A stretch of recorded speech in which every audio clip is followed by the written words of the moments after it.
las interpretaciones de viejos derechos que, sumado a la tradición constitucional, nos da ese producto, el Estatuto del Ser Humano Contemporáneo. El escudo para la defensa, la espada para la acción del ser humano de nuestro tiempo.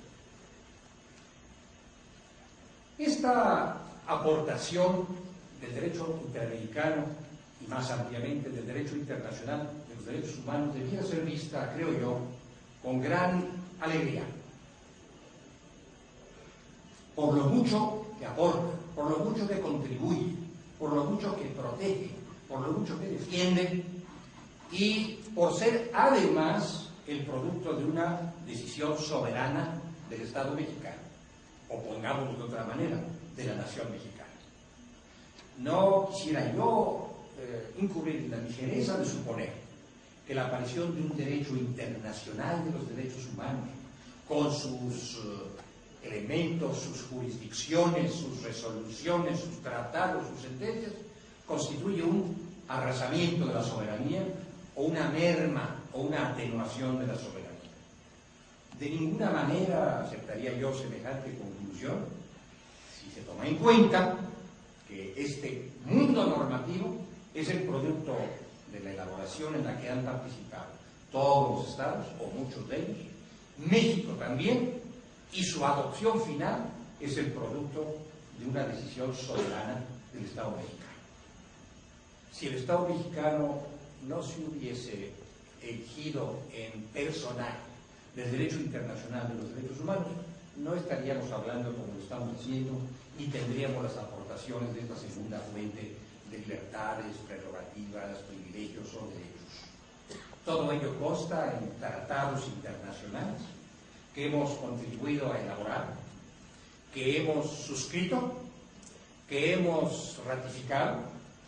Las sentencias que producen los órganos jurisdiccionales internacionales son sentencias que han sido libremente aceptadas en actos específicos por el Estado mexicano, y finalmente el Estado mexicano retiene, como cualquier otro Estado soberano, ojalá nunca tenga que ejercerla, pero retiene la facultad de sustraerse del sistema tutelar de los derechos a través de un acto de denuncia de los convenios y tratados internacionales.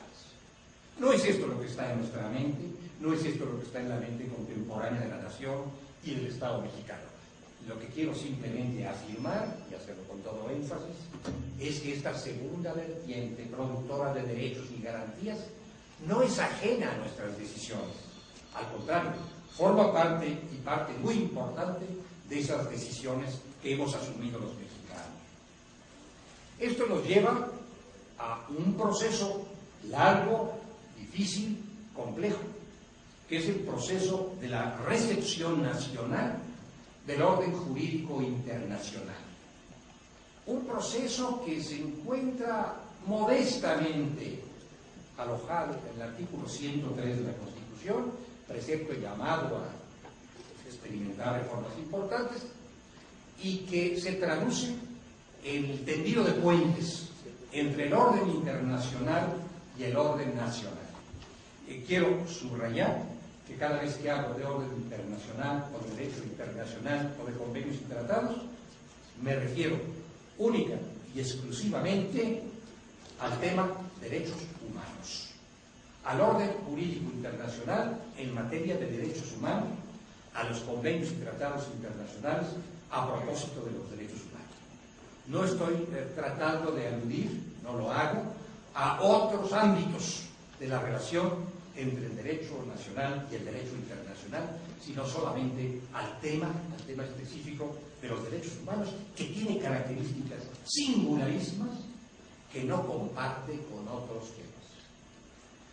Debiera darse una recepción constitucional de ese derecho internacional de los derechos humanos a través de las reformas pertinentes, como ha ocurrido, y lo cito como referencias, no necesariamente como ejemplos a imitar, no es esta mi tendencia, pero sí como referencias, como ha ocurrido, digo, en las constituciones de algunas naciones hermanas, como ha ocurrido desde hace 15 o 20 años en las constituciones de Argentina, de Bolivia, de Colombia, de Venezuela, de Guatemala y otras más que reconocen la altísima jerarquía de los tratados internacionales en materia de derechos humanos, no para entrar en conflicto con la Constitución, sino para conciliar las aportaciones constitucionales con las aportaciones internacionales. Segundo, una recepción legal. Establecido el marco constitucional, sobrevendría un marco legal, normas de implementación de la observancia del derecho internacional y de las resoluciones de organismos internacionales, plano de regulación en el que somos deficitarios. Tenemos algunas estipulaciones a propósito de la reparación patrimonial de violaciones cometidas por agentes del Estado mexicano, pero no mucho más que eso. Así que está abierta la posibilidad, abierto el campo todavía baldío para la construcción de una legislación e implementación de los tratados internacionales de derechos humanos. Tercer término, recepción jurisdiccional. Nuestros tribunales, y esto porque yo lo saben ustedes, han sido regularmente distantes con respecto a los tratados internacionales, a pesar de lo que postula con toda claridad el artículo 133 de la Constitución. Los tratados internacionales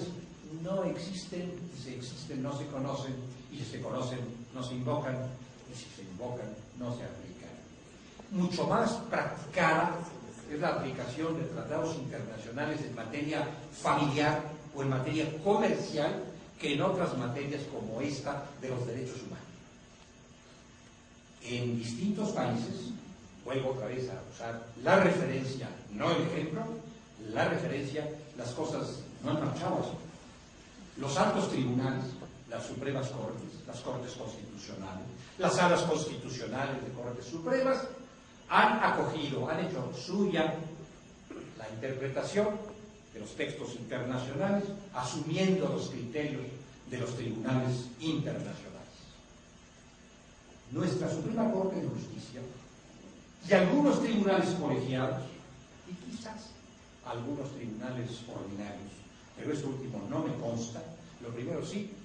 han iniciado un giro pausado, pero finalmente un giro en este camino y se han abierto poco a poco, de manera incipiente todavía, a la recepción jurisdiccional de los temas internacionales de los derechos humanos. Creo que esto se acentuará en el futuro. Creo que este recelo judicial a las normas internacionales de los derechos humanos irá menguando y que pronto nuestra Suprema Corte, como otras cortes del mundo, recibirá con entera naturalidad las corrientes renovadoras que provienen de la esfera internacional. Me atrevo a suponerlo, observando lo que ha pasado en otros países y lo que comienza, lo subrayo, comienza a pasar en el nuestro, lo cual sería, por cierto, benéfico para las personas, porque no sería para reducir sus derechos, sino para ampliarlos, para conferirles mayor claridad, mayor profundidad, para extender el escudo de protección del ser humano. Veremos, pues, lo que dicen las siguientes ejecutorias en el curso de los próximos años. Hay también otras áreas